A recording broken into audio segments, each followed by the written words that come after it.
Yeah, what's up, man? Hope y'all having a blessed one. Back with another one right here. We got the truth about Gabby and Brian.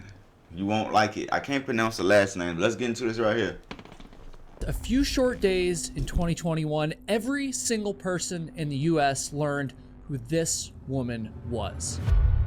And then, a few weeks later, every single person in the US learned that she had been found dead. Of course, you already know this story.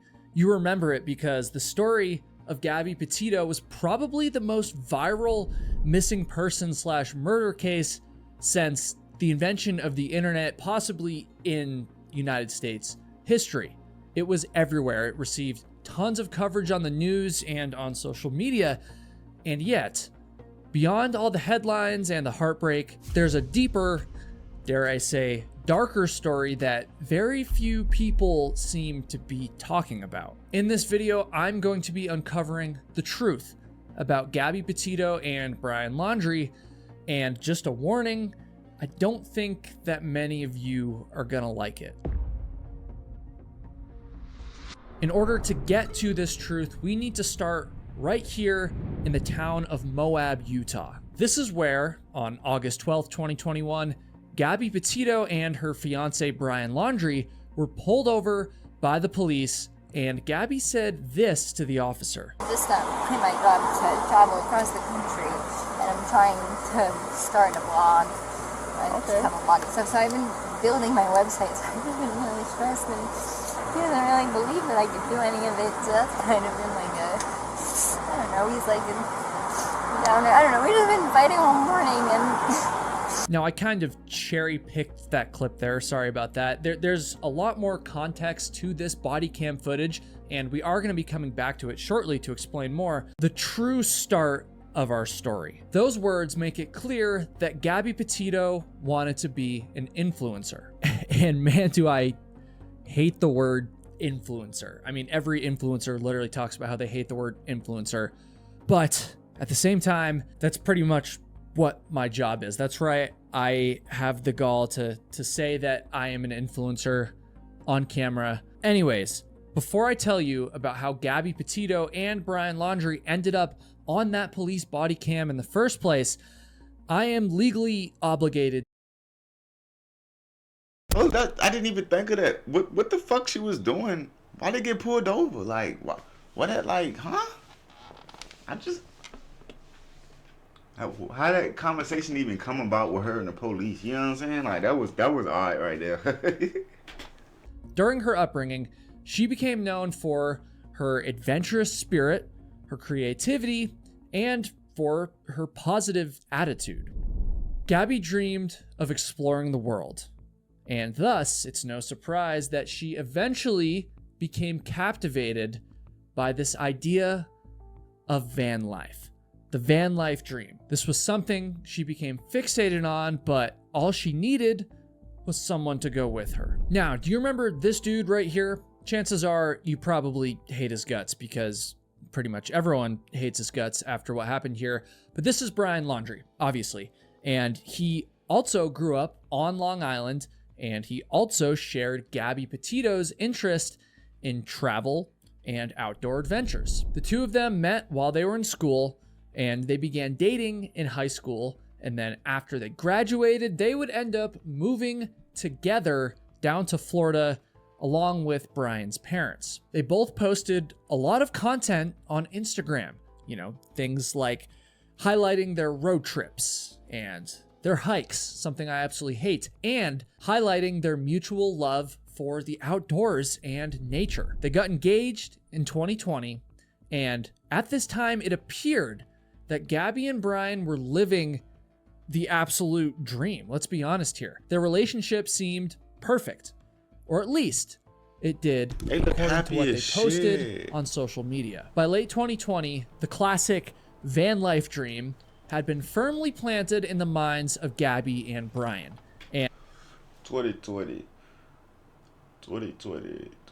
Did COVID happened 2020, right?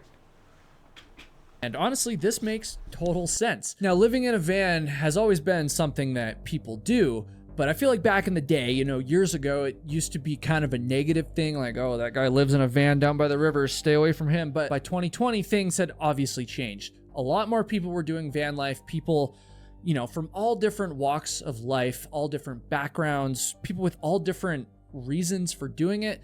Van life was more popular than ever before. And speaking of the popularity of van life, there's a number of reasons that by 2020, it was just exploding in popularity. Some people think it's because of the COVID pandemic, more people spending time inside and then realizing they want to get away from it all. I don't know. Some people say the popularity was because of the rising prices of housing or just, the overall cost of living, life just being more expensive. And I'm sure that both those reasons played a role in the popularity of van life.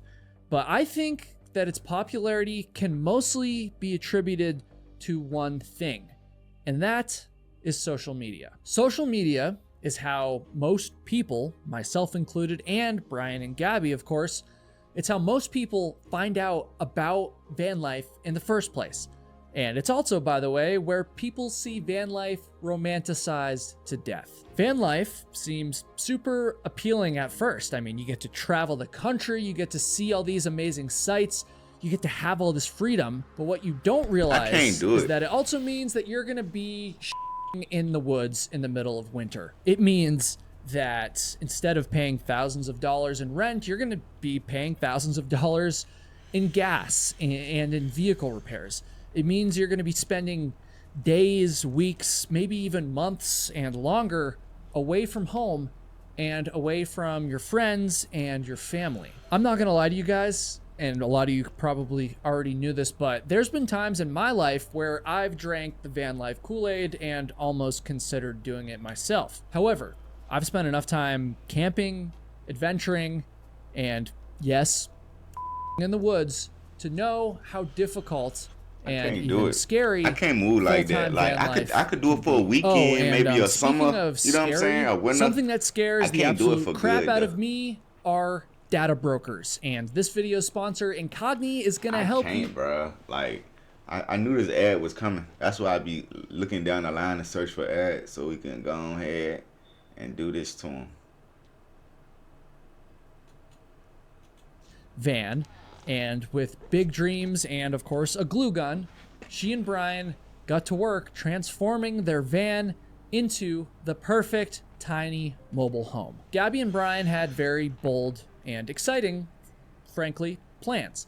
They were planning a 4-month cross-country adventure. However, we need to be honest about this. A trip like that requires two things. It requires comfort, hence the van, and it requires cash. And as the couple found out, comfort doesn't really come cheap. Gabby was laser focused on funding the couple's van life dream. Throughout the winter, the spring, and the early summer of 2021, she absolutely hustled, folks. She was juggling multiple jobs to try and make this van life dream happen. And at the same time, Brian Laundrie was slinging smoothies at a juice bar because apparently, well, a road trip budget doesn't just build itself. By July 2nd, 2021, the couple had finally saved up enough money to pack up the van and hit the road, leaving Blue Point, New York in the rearview mirror. They headed west, chasing sunsets and Instagram-worthy views. It seemed like the start of an epic adventure. But what began as a summer dream was obviously, as we all know, about to spiral into a nightmare that the entire world would soon know about. All throughout the time leading up to their departure, Gabby's social media posts continued. I'm talking photos of her and Brian hiking on the Appalachian Trail. Photo after photo of their adventures, all putting out positivity and good vibes. Just like it always had, Gabby and Brian's social media portrayed a happy, stable couple that was having the time of their lives. To the outside world, their relationship looked perfect. But offline, it was, well, anything but. To the people that were close to Gabby and Brian, something between them just seemed off. It was almost as though the more that Gabby and Brian tried to kind of show off their amazing life on Instagram, the more obvious that the cracks in their relationship became. One of Gabby's friends was quoted saying, "Honestly, it seemed like a jealousy problem," which I understood because you look at Brian and then you look at Gabby and you're like, Gabby, you could have anyone in this entire world. He, referring to Brian. Nah, they ain't gotta do bro like that. Like, look at him and then look at you. Like, what? Nah, you can't do that to nobody, bro. That's fucked up to say that. Like, that's crazy. That's fucked up. Again, did have jealousy issues, and that was apparent. I mean, that you could see right through it when after you hang out with them just a few times. So at first, this friend down in Florida didn't notice any like major obvious red flags, but clearly she felt like Brian Laundrie had some issues, to put it mildly. But then, on a random Friday night in 2020, this very same friend noticed an obvious moment of abuse that Gabby suffered at Brian's hands. Gabby and this friend wanted to go out to a bar on this particular Friday night. Go out, have some fun, have a few drinks. Nothing crazy, nothing out of the ordinary. But the jealous and controlling Brian did not want this to happen under any circumstance. He tried to convince Gabby at first not to go out, but that didn't work. And so instead, he did what any reasonable boyfriend would do. Obviously, he stole her ID, because without that ID, Gabby wouldn't be able to get into any bars and she would be forced to stay at home with Brian. Totally reasonable, right? Very, very normal. Obviously, sarcasm, but you knew that. That's super. Acting like y'all let y'all girls could call here and do whatever she wanna do. But, nah, they didn't go to the bar and chill. Nigga don't even drink. I don't even think a nigga wanna do that, but what the fuck? Now, taking a nigga ID is crazy, though. But a nigga still acting like you gonna let your girl do whatever the fuck she wanna do. Like, I don't hear with that bullshit. Super sketchy. Like a clear sign of abuse. And Gabby's friend was quoted saying, he's, again referring to Brian, he's got these jealousy issues and he struggles from what Gabby called these episodes, where he would hear things and hear voices and then he wouldn't sleep. Gabby had to stay at my house. It's a gift swap. You gotta swap your gifts. But this pillow is so mean. I see that.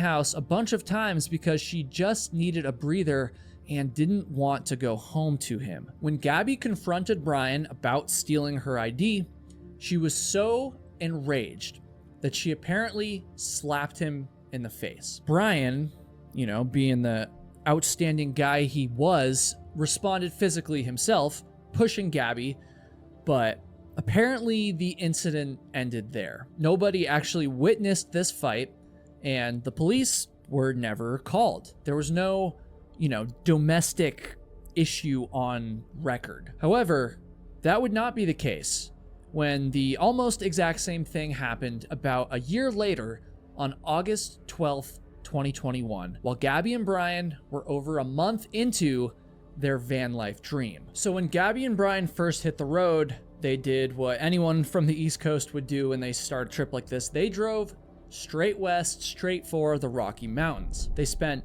a few days in Colorado before crossing the state line into actually the very same state that I'm sitting in right now, which of course would be the great state of Utah, the Beehive State, baby. It's in this very state that the plot of this Gabby Petito and Brian Laundrie story really begins to thicken. On August 12th, 2021, somebody in Moab, Utah called 911 to report a domestic dispute that they had witnessed in public. Allegedly, Brian and Gabby got into a verbal altercation which quickly turned physical when Brian slapped Gabby on the sidewalk. The couple continued to argue after this, and a few more slaps and punches were exchanged before Brian, again, allegedly tried to drive off in the couple's van without Gabby. He tried to leave her behind. This may have been his intention initially, but it didn't end up happening.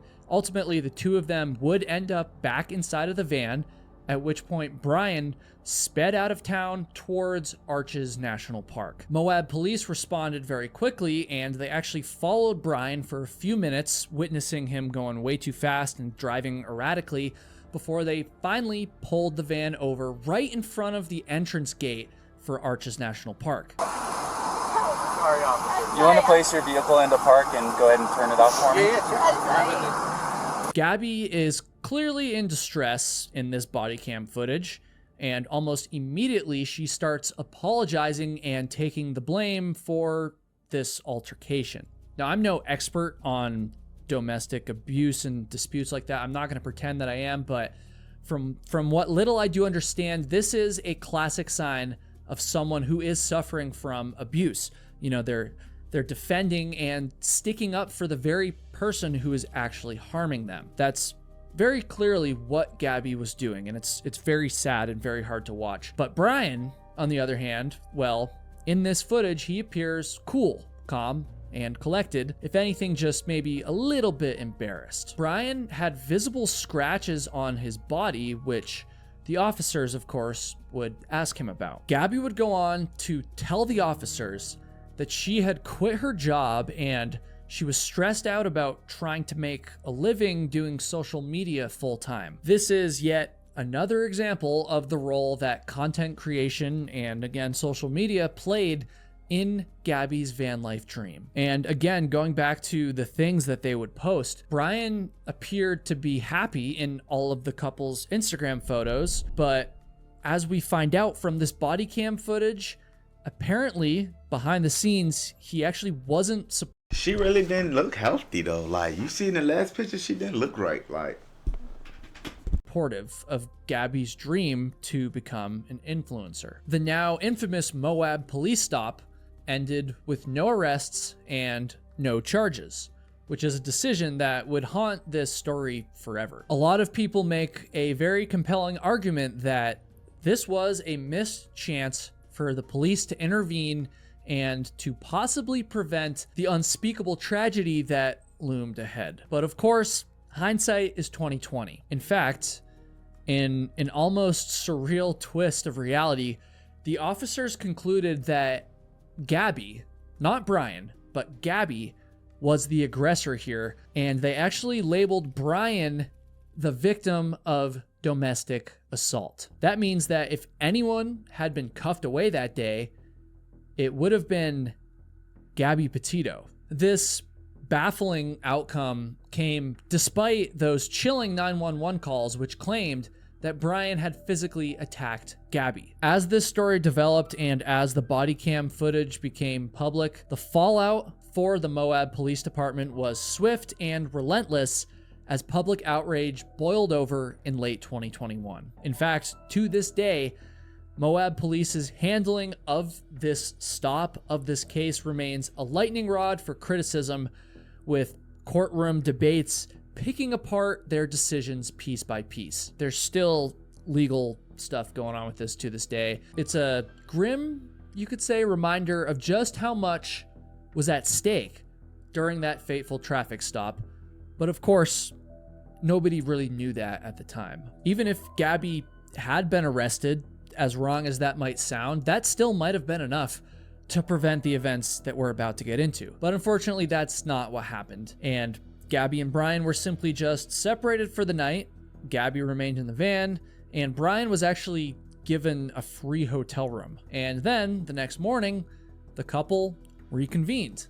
They came back together, and they slowly began making their way north through Utah, heading for Salt Lake City. On August 17th, Brian Laundrie flew from Salt Lake City back to his parents' home in Florida, while Gabby hunkered down inside of a hotel room. And just as a side note, when I was first researching for this video, I was driving back from the airport listening to podcasts about this case, and I actually got stuck in traffic right next to the exact hotel that she was staying in, which was a weird coincidence.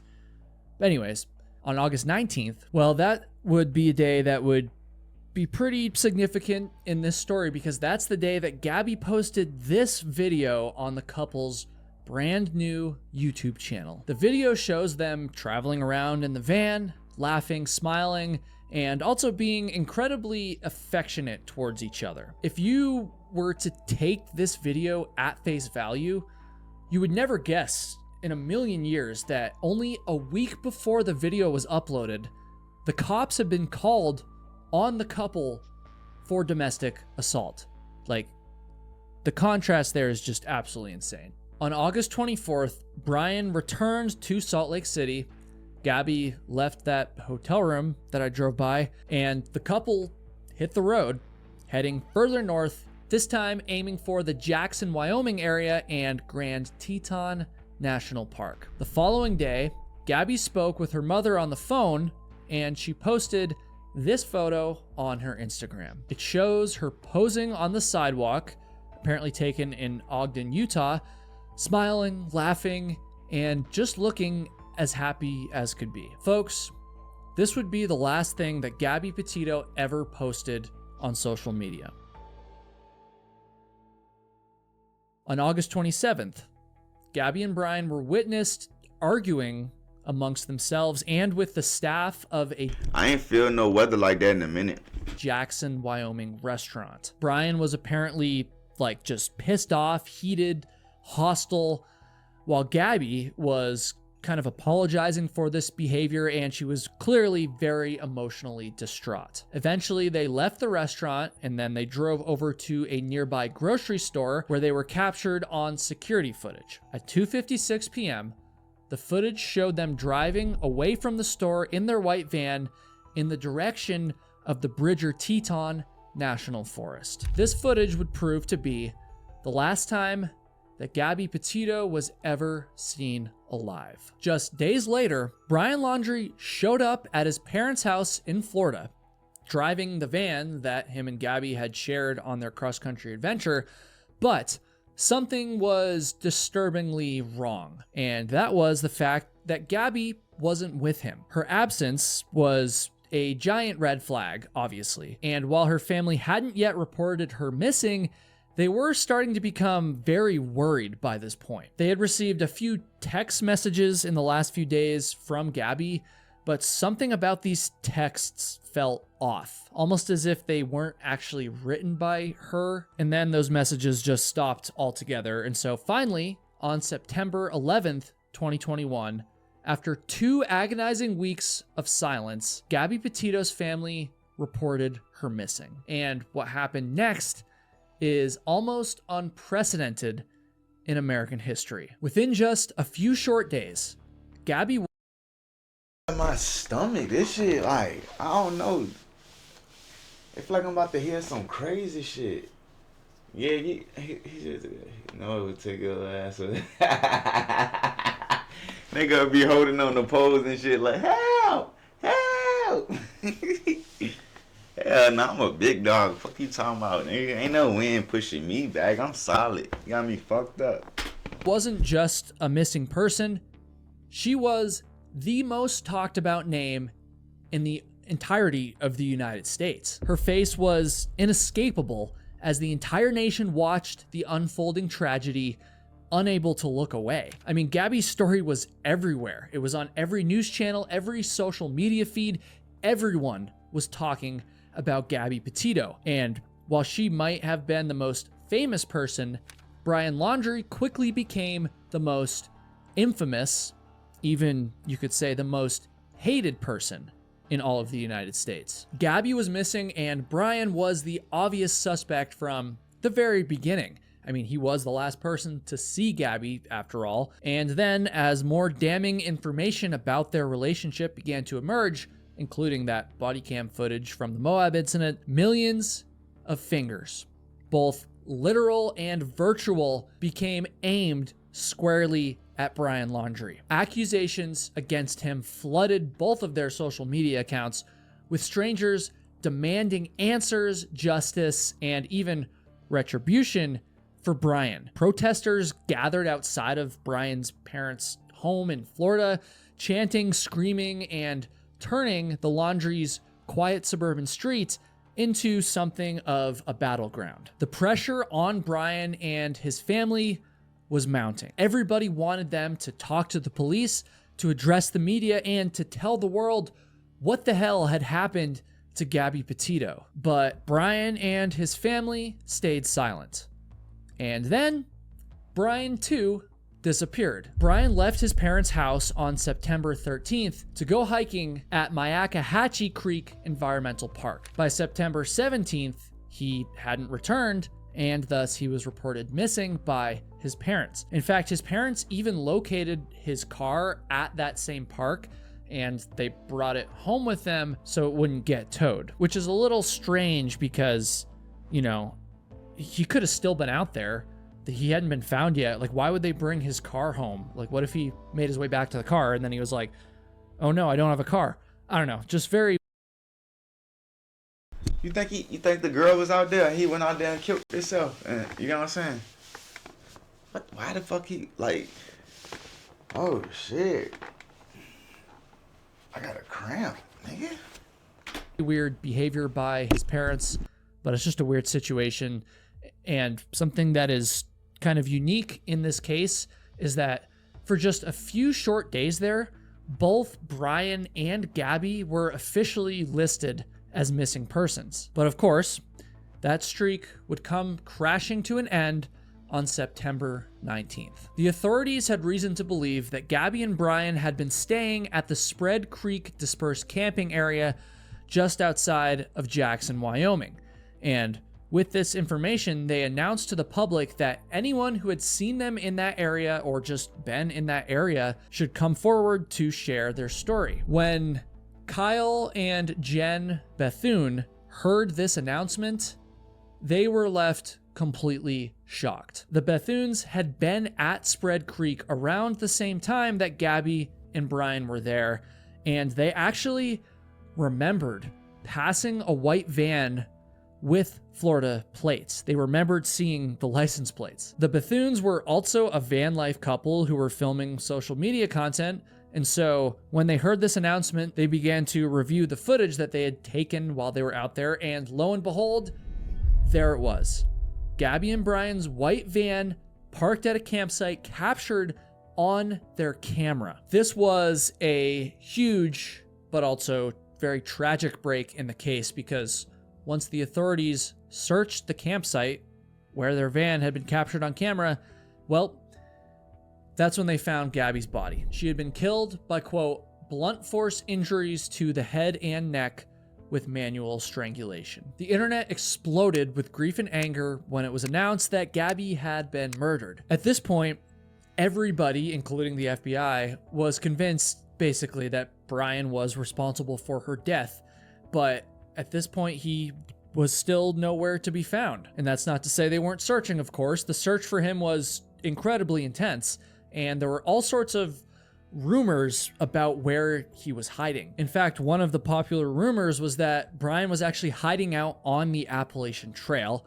And because back then my YouTube channel was mostly focused on the AT and my experiences through hiking and stuff, I actually got an email from a major news network asking if I would be interested in coming on live TV and talking about this Appalachian Trail theory, which was very strange because I don't know, I didn't do it, obviously. So the search for Brian continued, and then, as fate would have it, nearly exactly, strangely enough, a month after Gabby's body was found, police recovered Brian's remains, not on the Appalachian Trail, of course, but rather in Myakkahatchee Creek Environmental Park, obviously, because that was the last place that he had been known to visit. That's where they found his car, and after a month, that's where they found him. Brian had died from a self-inflicted gunshot wound to the head, which basically, well, not basically, it 100% ensured that he would never actually face any true justice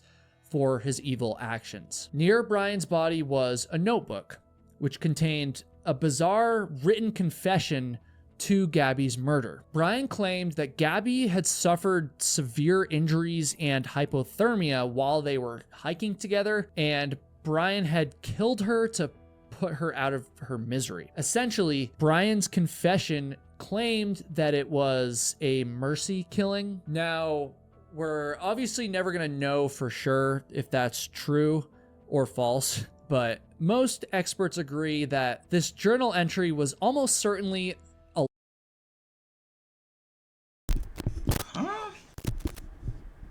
He think this the 1980s when niggas hiking in the North Pole when niggas gotta kill a nigga to eat him to survive. Nigga, this ain't even that, bro. You tripping. last-ditch effort to kind of clear his name. Brian Laundrie exhibited every red flag in the book when it comes to being a narcissistic abuser, literally right down to his last moments on Earth with the things he wrote in that journal, with him trying to deflect the blame, trying to clear his name.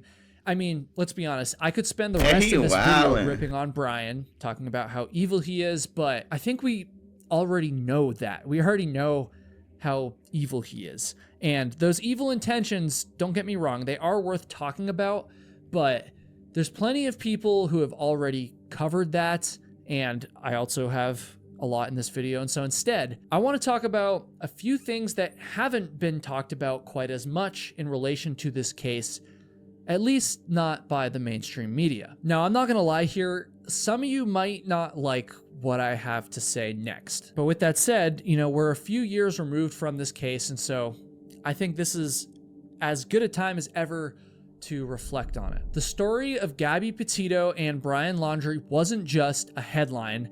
It was a cultural phenomenon. I'm talking one of, if not the biggest viral missing person and murder case in American history. I didn't hear about this though. Over 500,000 people vanish in the United States every single year, the virality of this case raises a very compelling question. And that question is, why?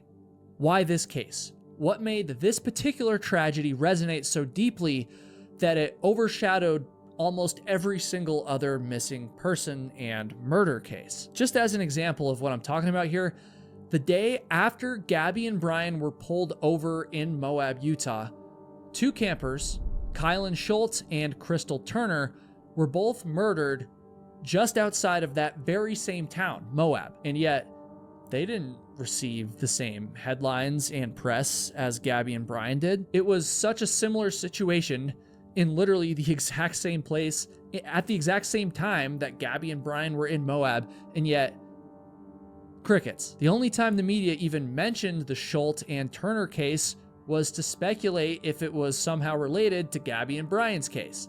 And it wasn't, by the way. All right, so the elephant in the room here, at least for some of you that are more cynical, is that, I don't know, a lot of people will argue that the only reason Gabby Petito's disappearance and murder became this nationwide sensation is because she was an attractive young white girl. In fact, I'm willing to bet that there's probably a number of you typing that very thing out right now. So stop for just a second, take a deep breath, and hear me out. I do think that there's some truth to that theory. Like, I mean, of course, if Gabby was like an 80-year-old version of someone ugly like me, for instance, then yeah, I doubt that it would have received any media attention. I mean, look at this. It's terrible. But at the same time, I do think that there's a lot more at play here. And you're going to hate me for this, but I think it relates back to social media, something I keep bringing up throughout this video. The contrast between the perfect life that Gabby and Brian portrayed online and their true life and relationship, which was obviously quite troubled, well, that contrast is so stark and frankly morbidly fascinating that I think the contrast is what played a huge role in the virality of this case. There were tons of photos and videos of Gabby and Brian that the public could consume, speculate about, and of course, judge. This case had a clear victim and a clear villain. There were new developments every few days, and the way that Gabby portrayed herself online, well, it just made it easy for people to relate to her, to feel sympathy for her, and of course to disdain anyone who would do her harm. And so folks, this brings us to the truth about Gabby and Brian's story. And once again, I think a lot of you aren't gonna like this because deep down, you probably already know this and maybe you've been suppressing it. I don't know, maybe not. Maybe I'm getting too deep here, but there's a lot of important takeaways from this story. You know, takeaways about relationships and domestic abuse. And there's also a giant takeaway about something else, something that I happen to know a lot about because, well, it happens to be my job. This takeaway would be about social media, of course. Now, to be clear, I don't blame Gabby Petito for the way that she handled her social media. I don't blame her at all. I mean, who's gonna go on Instagram and post about the relationship problems that you're having, or post about how you almost got arrested for domestic violence? I'm not suggesting that, you know, it's wrong to only show the good stuff. I don't blame Gabby at all. I just think that this is a perfect example of the fact that you can't believe that social media is real life. That is the truth about this story. Social media is not real. Again, take it from someone who does social media for a living. The contrast that I've pointed out in this story, of course, is admittedly more dramatic than most, but still. Next time you catch yourself scrolling, comparing your life to other people, and feeling jealous, I just want you to remember this story. I'm thinking he was about to give a crazy ass message, man. R.I.P. to Gabby, man. Brian, fuck that nigga Brian, dog. He wildin', dog. Wasn't no goddamn mercy killing. Dude tripping. But we're gonna go ahead and end this one right here. Go ahead and like, comment, and subscribe. Y'all have a blessed one. See y'all on the next video. He ain't have to kill that girl, though, man. He should have just sent her home. What the fuck?